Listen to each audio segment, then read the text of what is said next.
Hello everyone. Hope you have a wonderful day. Shocking news for cruise industry.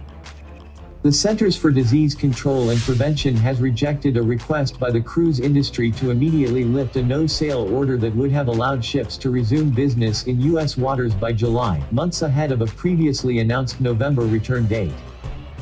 The coronavirus pandemic continues to keep ships docked despite the fact that other companies around the world have resumed sailings with extensive health safety measures in place.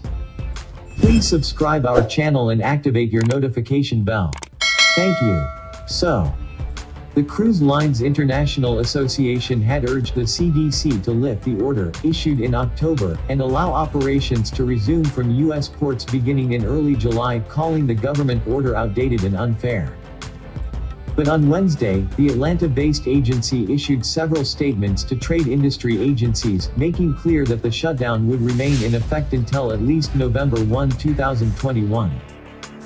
Returning to passenger cruising is a phased approach to mitigate the risk of spreading COVID-19, and details for the next phase of the conditioned sailing order are currently under interagency review. The cruise lines have said they were prepared for the CDC to implement further health modifications in the meantime, but now accuse the agency of dragging its feet, adding that the early July timeframe they asked for was in line with President Joe Biden's forecast for when the United States will be closer to normal.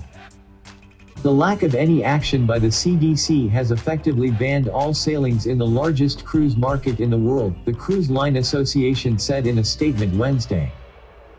Cruise lines should be treated the same as other travel, tourism, hospitality and entertainment sectors, said Kelly Craighead, CLIA's president and CEO. The CDC's framework for conditional sailing order was meant to help the cruise industry implement safety measures that would allow operations to resume. But cruise liners say the health agency hasn't issued additional guidance as it promised it would. Over the past 8 months, a highly controlled resumption of cruising has continued in Europe, Asia and the South Pacific, with nearly 400,000 passengers sailing to date in more than 10 major cruise markets, Craighead said. These voyages were successfully completed with industry-leading protocols that have effectively mitigated the spread of COVID-19. Additional sailings are planned in the Mediterranean and Caribbean later this spring and summer. All 3 major cruise lines that operate in the U.S. Carnival, Royal Caribbean and Norwegian Cruise Lines have continued to extend the shutdown month to month while the CDC keeps a no-sail order in place within U.S. waters.